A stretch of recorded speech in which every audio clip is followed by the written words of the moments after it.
আসসালামু আলাইকুম ওয়া রাহমাতুল্লাহি ওয়া বারাকাতুহু।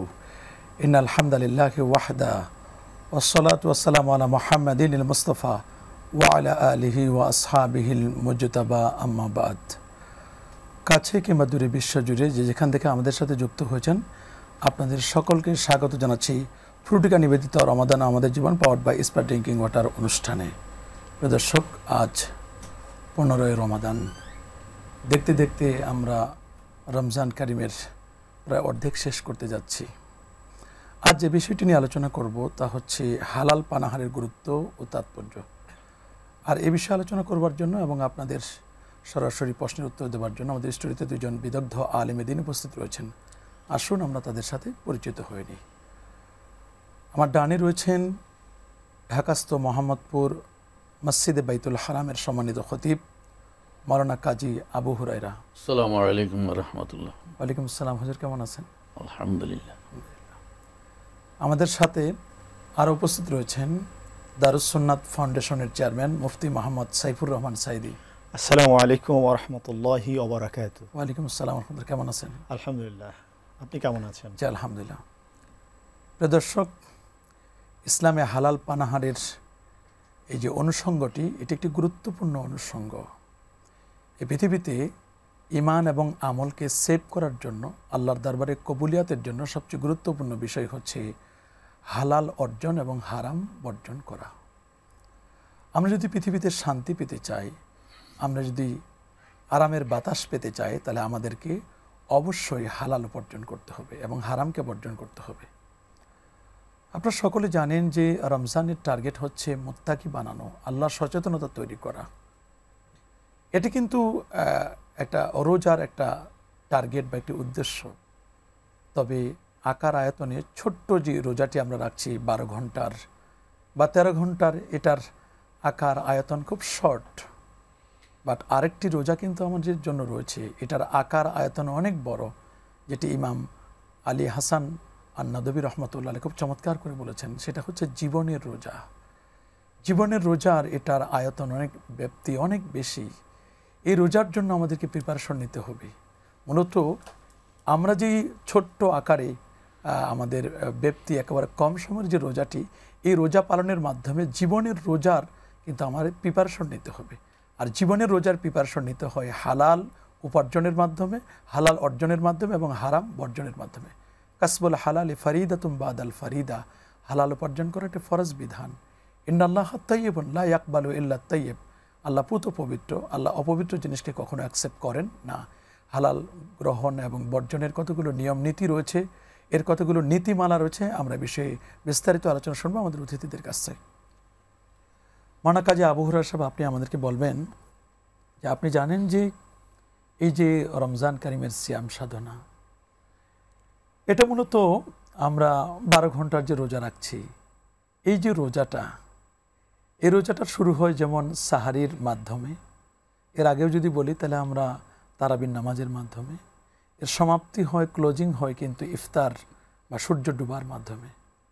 আমরা যদি এটাকে মিলাই দিই জীবনের রোজার সাথে, জীবনের রোজাটা স্টার্ট হয় মূলত আমাদের যৌবনকাল থেকে, আর এর পরিসমাপ্তি ঘটে জীবনের সূর্যটি যখন নিভে যাবে। এই যে বাকি 60 বছরের রাসূল আকরাম সাল্লাল্লাহু আলাইহি ওয়াসাল্লাম তার জীবনে মাত্র 8 বছর কিংবা 9 বছর রোজা পেয়েছেন, কিন্তু আমরা তো জীবনে 40 বছর, 50 বছর, 60 বছরও রোজা পেয়েছি। আসলে এই রোজা পেয়ে, রোজার তো যেমন ফরজ একটি বিধান, ঠিক হালাল উপার্জন করা এটাও তো একটা ফরজ একটি বিধান। আমরা অনেক সময় হালাল হারাম বাস বিচার না করে দেদারসে খেয়ে চলছি, কোনটা লিগাল কোনটা ইললিগাল আমরা কোনো তোয়াক্কা করছি না। হালাল পানাহারের যে ইসলামে গুরুত্ব রয়েছে কোরআন এবং সুন্নাহর আলোকে আপনি যদি প্লিজ একটু বলতেন আমাদেরকে। আলহামদুলিল্লাহ, ওয়াসসালাতু ওয়াসসালামু আলা রাসূলিল্লাহ ওয়া বা'দ। আপনি আজকের যে বিষয়টা অবতারণা করেছেন অত্যন্ত অত্যন্ত গুরুত্বপূর্ণ আমাদের জীবনের জন্য। আল্লাহ তাআলা প্রথমে পৃথিবীর সকল মানুষকে বলেছেন, ইয়া আইয়ুহান নাস কুলু মিনাত তাইয়্যিবাত, যে পৃথিবীর সকল মানুষকে আল্লাহ বলেছেন যে তোমরা পবিত্র খাবার খাও, যা আল্লাহ তাআলা তোমাদের রিজিক দিয়েছেন এর থেকে পবিত্র খাবার খাও।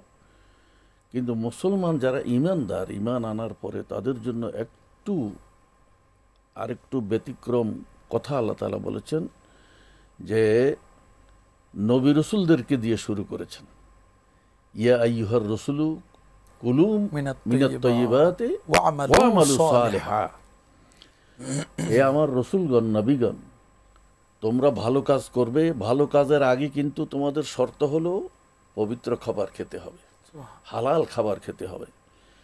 তাহলে এইখান থেকে বোঝা গেল যে হালাল এবং পবিত্র খাবার ছাড়া কোনো ইবাদতই কবুল হবে না। সেই ইবাদতটা ফরজ হোক, নফল, মুস্তাহাব অথবা সুন্নাত এবং ওয়াজিব, যেই ধরনের ইবাদত হোক, যে কোনো ইবাদত কবুলের প্রথম শর্তই হচ্ছে হালাল হালাল উপার্জন এবং সেটা ভক্ষণ। উপার্জন করলাম আমি, কিন্তু হালালটা খেলাম না, তাতে আবার মিশ্রিত করে ফেললাম, সেটা হবে না। একটা হচ্ছে হালাল উপার্জন। আপনি একটা হাদিস বলেছেন খুবই চমৎকার, যে আমার যে কোনো মুমিন মুসলমানের উপরে আল্লাহ তাআলা যতগুলো ফরজ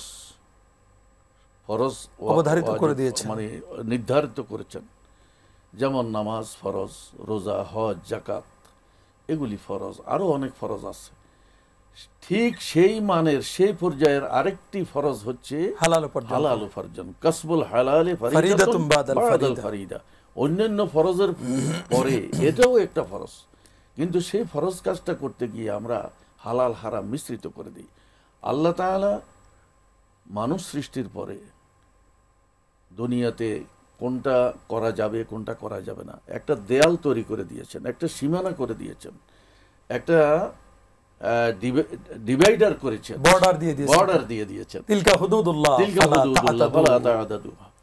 তো এই যে আল্লাহ তাআলা আমাদেরকে একটা সীমানা দিয়ে দিয়েছেন, এটা করা যাবে, এতটুকু করা যাবে, এতটুকু করা যাবে না, এটা খাওয়া যাবে, এটা খাওয়া যাবে না।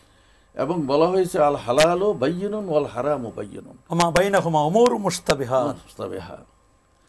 এই যে আল্লাহ তাআলা হালাল সুস্পষ্ট করে দিয়েছেন আমাদের সম্মুখে, দুনিয়ার মানুষের সম্মুখে, নবী রাসূল দিয়ে, কিতাব দিয়ে, শরীয়ত দিয়ে, এবং হারামকেও আল্লাহ তাআলা চিহ্নিত করে দিয়েছেন। এখন আর কোনো বলার সুযোগ থাকবে না যে কোনটা হালাল কোনটা হারাম আমি তো কোনো কিছু বুঝতে পারিনি, অথবা আমার সামনে সুস্পষ্ট কোনো নিদর্শন ছিল না, কোনো উদাহরণ ছিল না, এটা বলার আর কোনো সুযোগ নেই। কারণ আলেম ওলামা এসে মানুষদেরকে কোনটি হালাল কোনটি হারাম এটা দেখিয়ে দিয়েছেন। কি দেখুন, শুধু অভাব শুধু আমাদের মান্য করা, আমরা মান্য করব ইনশাআল্লাহ, এবং রমজান মান্য করার ব্যাপারে আমাদেরকে উৎসাহিত করব। ধন্যবাদ আপনাকে।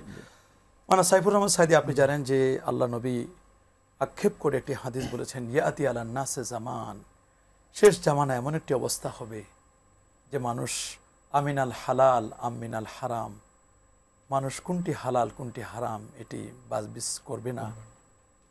মানুষ যা পাইবে, গরু ছাগল অন্যান্য চতুষ্পদ জন্তুরা যা খায়, মানুষ সেরকম খাবার খাবে। এই বর্তমান যুগে এসে আমরা হালাল হারামের ব্যাপারে কথা বলছি, অনেক মানুষ এটা তোয়াক্কা করে না, কেউ হারাম খেলে এটাকে ক্রেডিট মনে করে। কি বলবেন আপনি তাদের ব্যাপারে? আলহামদুলিল্লাহ কাফা ওয়া সালামুন আলা ইবাদিহিল্লাযিনা ইসতাফা, আম্মা বাদ। বিজ্ঞ প্রবীণ উপস্থাপক, আপনাকে ধন্যবাদ। মাহে রমজানে আপনি অত্যন্ত চমৎকার একটি বিষয় নিয়ে এসেছেন, যেটি রমজান রিলেটেড। আল্লাহ রসুল সাল্লাল্লাহু আলাইহি ওয়াসাল্লাম প্রথমেই বলছেন যে এবাদতের প্রথম শর্ত হচ্ছে হালাল খানা গ্রহণ করা। যে ব্যক্তি হালাল খানা গ্রহণ করে না তার কোনো এবাদত কবুল হয় না। এজন্যে আল্লাহ জাল্লা শানু প্রথমেই কালামে পাকে সূরা মায়দার মধ্যে বলে দিলেন, অকুলু মিম্মা রাযাকনা কুম হালালান তাইয়্যিবান, অর্থাৎ তোমরা ভক্ষণ করো, আল্লাহ যে রিজিক দিয়েছে, হালাল রিজিক দিয়েছে, এই হালাল রিজিক থেকে তোমরা ভক্ষণ করো। আল্লাহ স্পষ্ট করে দিয়েছেন, কুলু মিম্মা ফিল আরদি হালালান তাইয়্যিবা। এরপরে আল্লাহ রাব্বুল আলামিন নবীদেরকে সতর্ক করলেন, নবীরা মাসুম, নবীরা নিষ্পাপ, নবীরা হালাল খানা গ্রহণ করেন, তারপরেও আল্লাহ রাব্বুল আলামিন নবীদেরকে স্মরণ করিয়ে দিয়েছেন, ইয়া আইয়ুহার রাসূল কুলু মিনাত তাইয়্যিবা, অর্থাৎ হে রসুল আপনারা কি করেন, হালাল খানা গ্রহণ করার পরে তারপরে সৎ কাজ করেন, মানুষদেরকে দাওয়াত দেন, দ্বীনের তালকিন দেন। এরপরেই আবার আল্লাহ রাব্বুল আলামিন গোটা মুসলিম উম্মার জন্য, মানুষদের জন্য বললেন, ইয়া আইয়ুহাল্লাযীনা আমানু কুলু মিনাত তাইয়্যিবা, অর্থাৎ মুমিন মুসলমানদেরকে লক্ষ্য করে বললেন যে হালাল খানা গ্রহণ করতে হবে। অর্থাৎ এর দ্বারা আমরা বুঝতে পারলাম যে হালাল খানা ব্যতীত আমাদের কোনো এবাদত কবুল হয় না এবং কোনো এবাদত কবুল হবে না।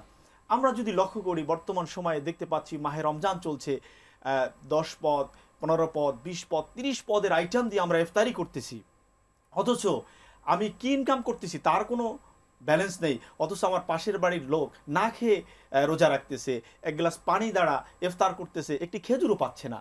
অথচ এগুলো কোত্থেকে আসতেছে? এই জন্য আমাদেরকে সতর্কতা অবলম্বন করতে হবে। অবশ্যই অবশ্যই যদি আমি হালাল খানা গ্রহণ না করি, আল্লাহ রসুল সাল্লাল্লাহু আলাইহি সাল্লাম যেমনিভাবে বলছেন যে ইবাদতের 10 ভাগের 9 ভাগ হচ্ছে হালাল খানার মধ্যে। অতএব আমাদেরকে হালাল খানা গ্রহণ করতে হবে। সেই ক্ষেত্রে আমি জাতির উদ্দেশ্যে বলতে চাই যে আমি যদি একটু ডাল, একটু আলুর ভর্তা দিয়েও ভাত খাই, সেটা যদি হালাল হয় এবং আমি যদি সেজদা দিই, ওই সেজদাটা কবুল হয়ে যাবে। আর যদি আমার হালাল না খাই, আমার রেজেকে যদি ভেজাল থাকে, তাহলে আমি যদি সারা রাত দাঁড়িয়ে দাঁড়িয়ে তাহাজ্জুদের নামাজ পড়ি, কিয়ামুল লাইল করি, তাহাজ্জুদ করি, আমি সাহারি গ্রহণ করি, ইফতার করি, কোনো 4 পয়সারও কাজে আসবে না। তার নাম মালবাসুহু হারাম ওয়া মাতআমুহু হারাম, এগুলো সব তার হারাম। আন্না ইস্তাজাবুদ দাওয়াত, তার দোয়াটা কিভাবে তার দোয়া আল্লাহর দরবারে কবুল। ধন্যবাদ আপনাকে। জি, আসসালামু আলাইকুম ওয়া রাহমাতুল্লাহ। আসসালামু আলাইকুম।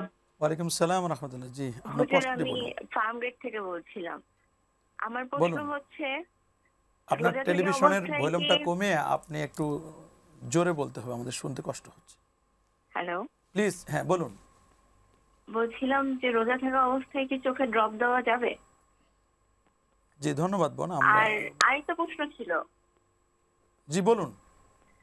প্রশ্ন হচ্ছে যে রোজার সময় গণমাধ্যমেও তো আজান দেয়, আমরা অনেক সময় গণমাধ্যম থেকে আজান শুনে রোজা খুলি, তো অনেক সময় তারা ভুল করতে পারে। সেক্ষেত্রে কি আমরা ওটার জন্য ওয়েট করব না সময় মতো মানে খেয়ে ফেলবো? জি ধন্যবাদ। আমরা ইসলামিক ফাউন্ডেশনকে ফলো করলেই তো হয়ে যায়। ইসলামিক ফাউন্ডেশনের টাইমটাই আমাদের বাংলাদেশের যত টেলিভিশন চ্যানেল আছে আমি মনে করি তারা এটাকে ফলো করেন। এছাড়াও আশপাশে মসজিদেও তো আজান হবে, সব মিলে ইসলামিক ফাউন্ডেশনকে ফলো করলে আমাদের জন্য যথেষ্ট হবে। জি, আসসালামু আলাইকুম। আসসালামু আলাইকুম। ওয়ালাইকুম আসসালাম। জি, আপনার প্রশ্ন বলুন। হুজুর, যারা দুর্নীতি জীবন ধোঁকাবাজ, তারা তো হারাম খাচ্ছে, তারা আবার রোজা রাখে, এই রোজা কবুল হবে কি হবে না? হুজুর, অনেক আলেম বলেন কি রোজা হয়ে যাবে কিন্তু কবুল হবে না, কিন্তু এটা বলে হচ্ছে গোজামেল, রোজা হবে আবার কবুল হবে না। এটা তো কথা অস্পষ্ট, বলবে যে রোজা হবে না, কবুল হবে না, এই ধরনের কথা বলছে। ধন্যবাদ আপনাকে। যে মানা আবু হুরায়রা সাহেব, আপনি আমাদেরকে বলবেন এই যে হালাল উপার্জন এবং হারাম বর্জন, যেটাকে আমরা এক কথায় বলি যে হালাল পানাহার, এই যে আমরা হালাল উপার্জন করি, হালাল উপার্জনে তো অনেকগুলো ওয়ে আছে, অনেকগুলো মাধ্যম রয়েছে। তার মধ্যে ব্যবসা রয়েছে, আরও তো অনেক নিজে উপার্জন করা এগুলো রয়েছে।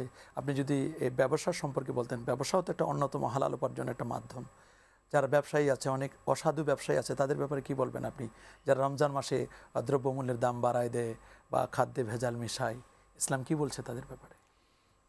আল্লাহ তাআলা বলেন, ইয়া আইয়ুহাল্লাযীনা আমানু লা তাকুলু আমওয়ালাকুম বাইনাকুম বিল বাতিল ইল্লা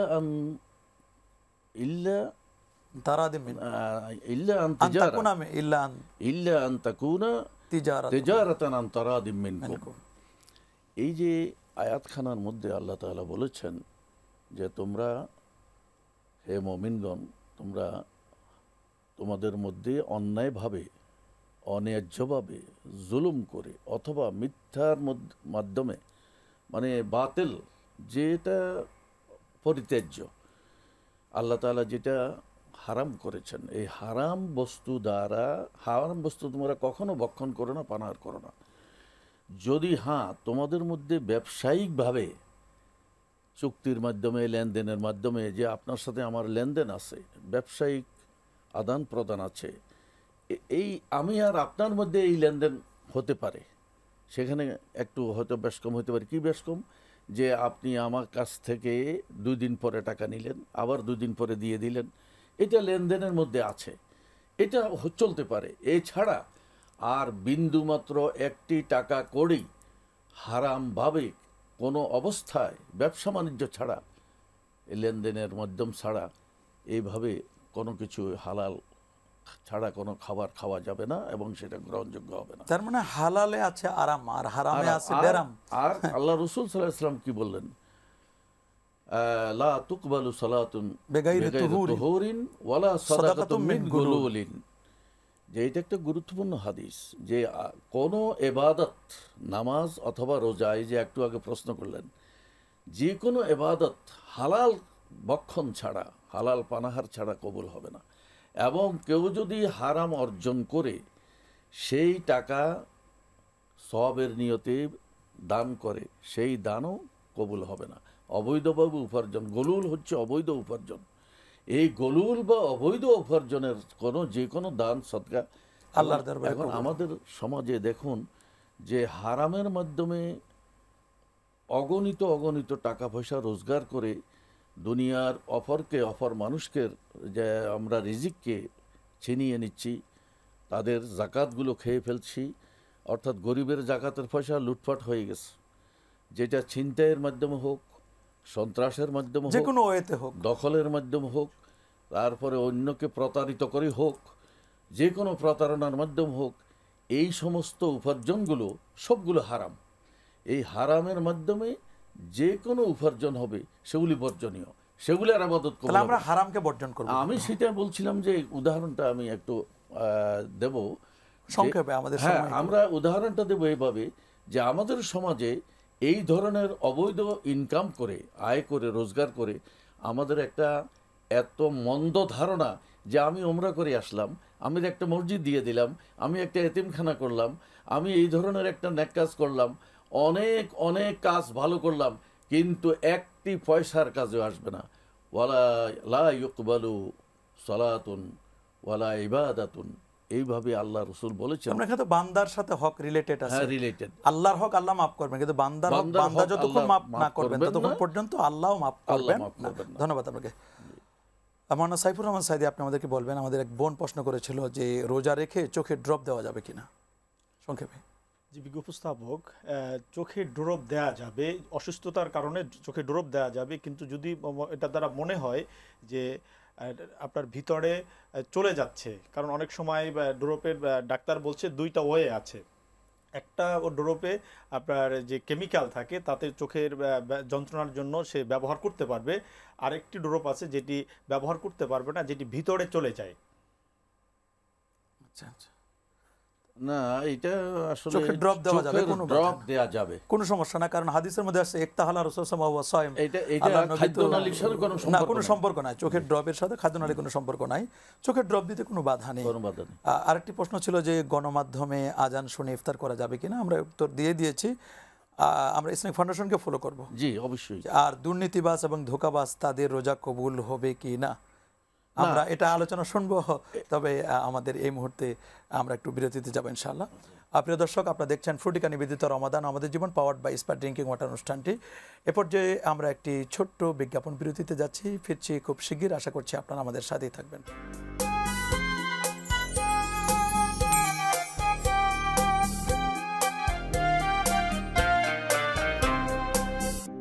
আসসালামু আলাইকুম ওয়া রাহমাতুল্লাহি ওয়া বারাকাতুহু। ফিরে এলাম বিরতি থেকে। প্রিয় দর্শক, আবারও স্বাগত জানাচ্ছি ফ্রুটিকা নিবেদিত রমাদান আমাদের জীবন, পাওয়ার্ড বাই স্পার ড্রিঙ্কিং ওয়াটার অনুষ্ঠানে। প্রিয় দর্শক, আমরা আলোচনা করছি হালাল পানাহারের গুরুত্ব ও তাৎপর্য নিয়ে। আমাদের আলোচনায় অংশগ্রহণ করছেন মাওলানা কাজী মোহাম্মদ আবু হুরায়রা এবং মাওলানা সাইফুর রহমান সাইদি। মাওলানা কাজী মোহাম্মদ আবু হুরায়রা, আমরা বিরতিতে যাওয়ার আগে আমাদের এক ভাই ফিরোজ ভাই, তিনি ধানমন্ডি থেকে ফোন করেছিলেন যে দুর্নীতিবাজ এবং ধোঁকাবাজ তাদের রোজা কবুল হবে কিনা।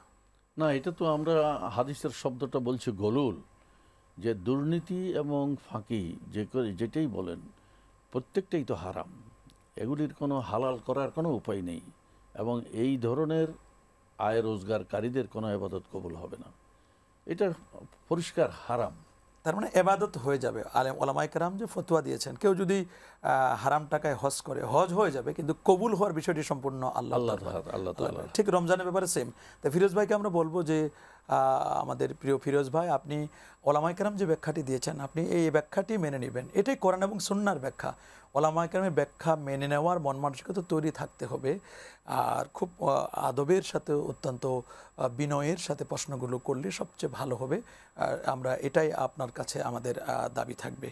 আর আপনি আমাদেরকে একটু বলবেন যে হালাল পানাহারের ব্যাপারে আউলিয়া কেরামের কি ভূমিকা ছিল, তারা আমাদেরকে কিভাবে দিক নির্দেশনা দিয়েছেন, আল্লাহর ওলি যারা ছিলেন সাহাবায়ে কেরাম এবং আউলিয়া কেরাম। সুবহানাল্লাহ, যে আল্লাহর অলিগণ এবং যারা আল্লাহর প্রিয় বান্দা, তারা এই তাকওয়া সম্পর্কে যেভাবে বলা হয়েছে যে কাঁটা বনে হাঁটা, কাঁটা বনে কেউ হেঁটেছে, প্রশ্ন করা হলো যে তুমি কি কখনো কাঁটা বনে হেঁটেছো?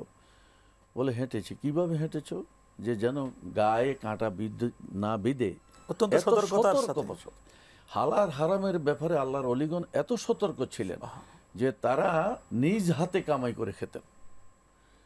আল্লাহর নবী দাউদ আলাইহিস সালাম নিজের হাতে কামাই খেতেন। যে কোনো নবী রাসূল কারো কোনো রকমের কোনো কিছু নিজেরা তাদের গ্রহণ করতেন না, হাদিয়া ব্যতীত।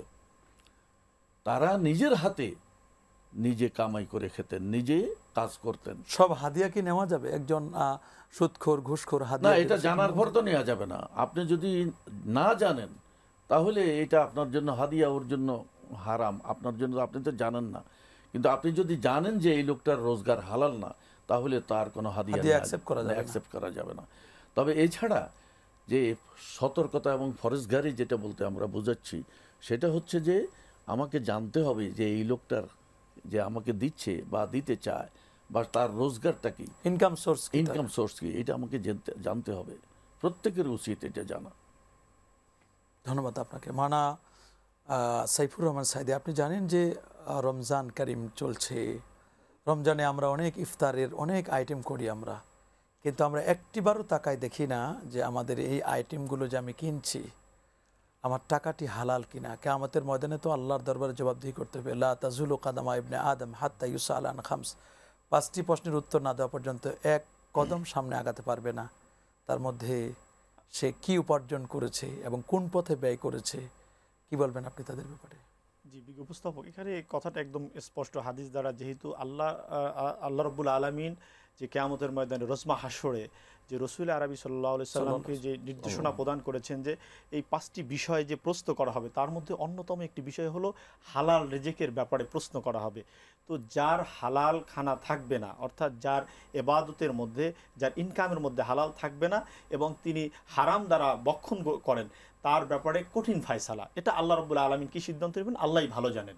তবে রাসূল আরবি সাল্লাল্লাহু আলাইহি সাল্লামের হাদিস অনুযায়ী স্পষ্ট যে যিনি হালাল গ্রহণ করেন না, তার কোনো ইবাদতই কবুল হবে না। তো এই জন্যে আমাদের উচিত হলো হালাল গ্রহণ করা।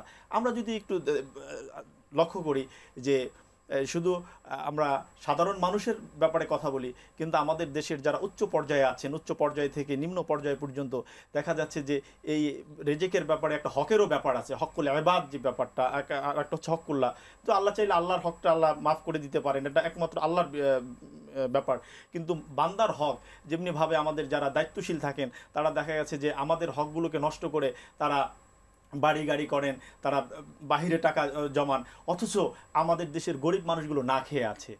আমাদের দেশের গরিব মানুষগুলো ইফতারি করতে পারছে না, অথচ আমরা হোটেল শেরাটনে, হোটেল সোনারগাঁয় 20 পদ, 30 পদ, 40 পদ দিয়ে বুফে খাচ্ছি, অথচ এই টাকাটা কতদূর হালাল এটা কিন্তু আমরা জানছি না।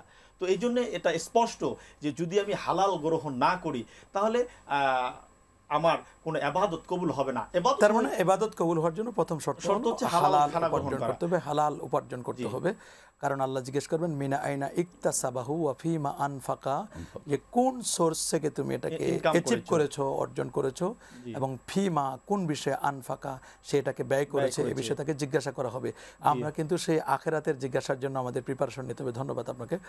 মানা কাজী আবু হুরায়রা সাহেব, আপনি আমাদেরকে বলবেন এই যে হারাম উপার্জন, সমাজের মধ্যে সুদ, ঘুষ এগুলো চলছে। সুদ তো স্পষ্ট হারাম, এবং সুদের সবচেয়ে ছোট্ট গুনাহ হলো নিজের আপন মায়ের সাথে জেনা করা, নাউজুবিল্লাহ মাআযাল্লাহ। সবচেয়ে বড় গুনাহ হচ্ছে যে আল্লাহ এবং আল্লাহ রাসূলের বিরুদ্ধে যুদ্ধ ঘোষণা করা, এবং রেশওয়া, ঘুষ, যেটা রন্ডে রন্ডে ঘুষ চলছে, এমন কোনো অফিস নাই, আদালত নাই, অফিসে আদালতে ইভেন হসপিটালগুলোতে ঘুষ না দিলে আমার ফাইল চলে না, ঘুষ না দিলে ডাক্তার দেখতে চায় না। শুনছি জন্মের পর থেকে নাকি কবরে নামা পর্যন্ত, গোরস্থানে নামাবেন, সেখানে ঘুষ দিলে আপনি ভালো জায়গায় কবর পাবেন, আপনার কবর স্থায়িত থাকবে। তার মানে কবরে নামা পর্যন্ত আমাদের ঘুষ আছে। তাহলে কি বলবেন আপনি ঘুষদাতাদের ব্যাপারে? আল্লাহু আকবার। একেবারে খুব শর্ট টাইম। আমাদের এই যে প্রথমেই আমরা বলেছিলাম যে আল্লাহ তাআলা হালাল এবং হারামকে সুস্পষ্ট করে দিয়েছেন, এবং সেই জায়গায় একজন মুসলমানের ঈমানের দায়িত্ব হলো যে কোনটা হারাম কোনটা হারামগুলো আগে জানা, যাতে করে সেটা থেকে আমরা বর্জন করতে পারি, সেটা থেকে বেঁচে থাকতে পারি। তাহলে আমরা হালালগুলো জানবো এবং হারামগুলো জানবো, জেনে আমরা নেক আমল করবো। ধন্যবাদ আপনাদের দুজনকে, আপনারা কষ্ট করে স্টুডিওতে এসে আপনারা গুরুত্বপূর্ণ আলোচনা করছেন। প্রিয় দর্শক, আমরা অনুষ্ঠানের একেবারে শেষ পর্যায়ে চলে এসেছি। আমরা আপনারা দেখছেন ফুটিকা নিবেদিত রমাদান আমাদের জীবন, পাওয়ার্ড বাই স্পার ড্রিঙ্কিং ওয়াটার অনুষ্ঠানটি আমরা দেখতে দেখতে একেবারে শেষ পর্যায়ে। আমাদের হালাল কিন্তু এটা আনলিমিটেড, আর হারাম কিন্তু লিমিটেড। লিমিটেড বিষয়গুলো থেকে আমরা বর্জন করব, আর হালালগুলো আমরা উপার্জন করব। হালালে রয়েছে আরাম আর হারামে রয়েছে বেরাম। আমরা হারাম অর্জন করে অন্যের হক নষ্ট করে যদি আমরা কাবা শরীফেও জিয়ারত করি বা ঘর ওমরা করি, তবুও কিন্তু আল্লাহ পাক রব্বুল আলামিন এগুলো কবুল করবে না। আল্লাহ আপনাদের সবাইকে কবুল করুন, মঞ্জুর করুন। আজ পর্যন্ত আসসালামু আলাইকুম ওয়া রাহমাতুল্লাহি ওয়া বারাকাতুহু।